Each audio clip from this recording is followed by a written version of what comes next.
Hello बच्चों, आज हम प्रत्यय के विषय में पढ़ेंगे। तो प्रत्यय शब्द जो है यह दो शब्दों से मिलकर बना है। प्रति और अय। प्रति का अर्थ होता है साथ में, पर, बाद में। और अय का अर्थ होता है चलने वाला।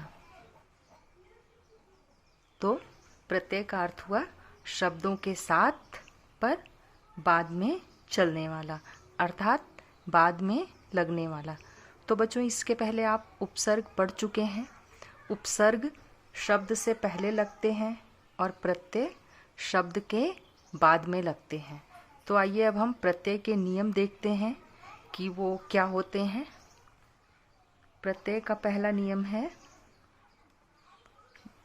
प्रत्यय जो होते हैं वो शब्द नहीं होते हैं, वो शब्द का अंश होते हैं, अर्थात शब्दांश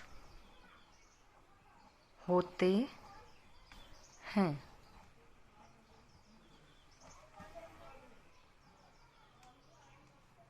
प्रत्यय शब्द के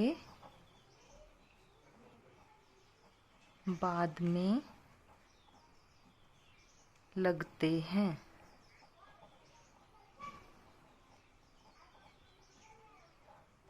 तो उपसर्ग में आपने देखा कि वो शब्द के पहले लगते हैं, पर जो प्रत्यय होते हैं वो बाद में लगते हैं।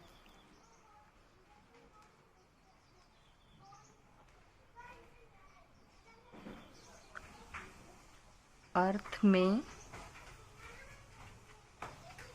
बदलाव लाते हैं।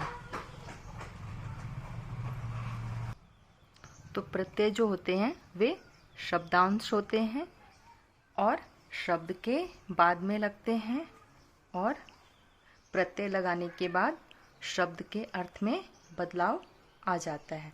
तो आइए अब हम प्रत्यय की परिभाषा और उसके उदाहरण को समझते हैं। आइए अब हम प्रत्यय की परिभाषा को समझते हैं।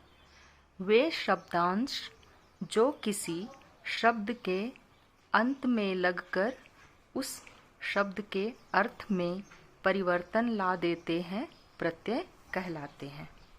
अर्थात वो शब्दांश जो कि किसी शब्द के बाद में लगकर उस शब्द के अर्थ में बदलाव ला देते हैं, अर्थात उनके अर्थ में परिवर्तन हो जाता है, प्रत्यय कहलाते हैं। जैसे ये घट शब्द है और इसमें इया प्रत्यय लगा दिया तो बना नया शब्द घटिया।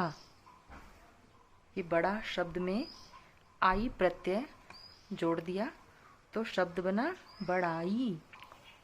मास शब्द में इक प्रत्यय जोड़ दिया तो शब्द बना मासिक।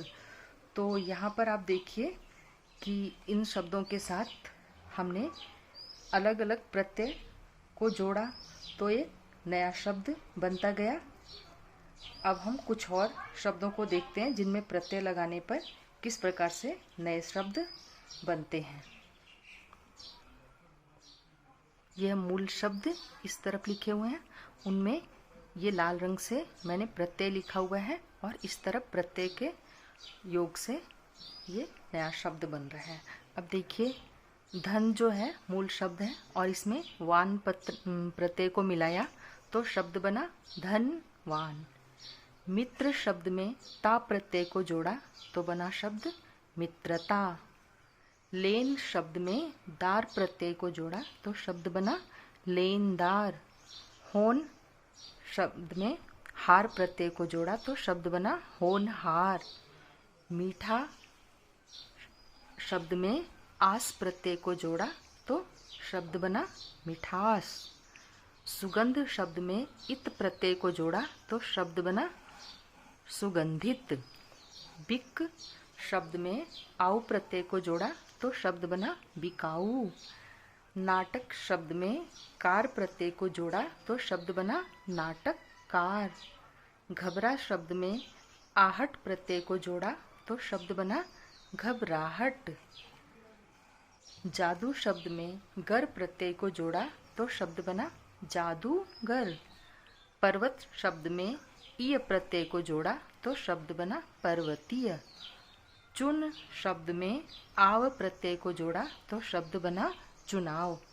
तो बच्चों देखा आपने, मूल शब्द जो है उसका अपना अलग अर्थ होता है और उसमें प्रत्यय लगा देने के बाद जो नया शब्द बनता है उसके अर्थ में बदलाव आ जाता है, अर्थात उसका अलग अर्थ होता है। तो आइए अब मैं आपको एक छोटा सा अभ्यास कराती हूँ जिससे आपको प्रत्यय को अच्छी तरह समझने में आसानी होगी।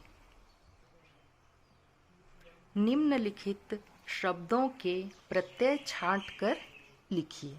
अब देखिए ये शब्द लिखे हुए हैं और इनमें से प्रत्यय छांट कर लिखना है। इस तरह प्रत्यय के नीचे शब्द है पहला कीमती। अब कीमती में से प्रत्यय छांटना है। कीमती में ई प्रत्यय है।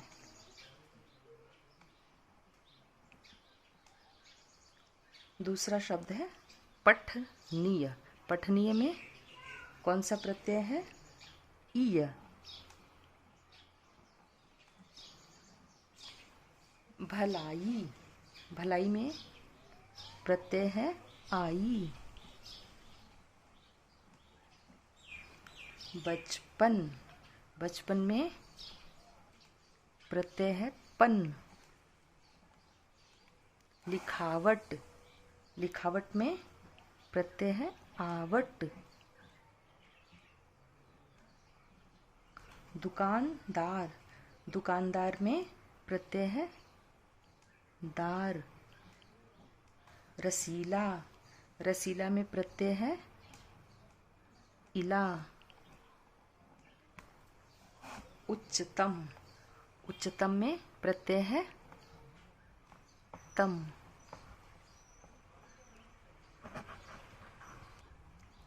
अगला। अगला में प्रत्यय है ला। बुढ़ापा।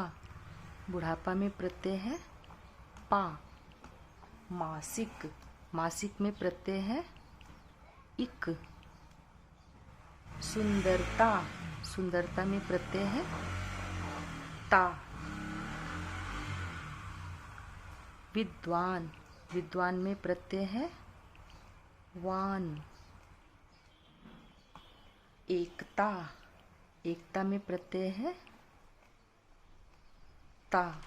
तो बच्चों आज आपने प्रत्यय के विषय में सीखा।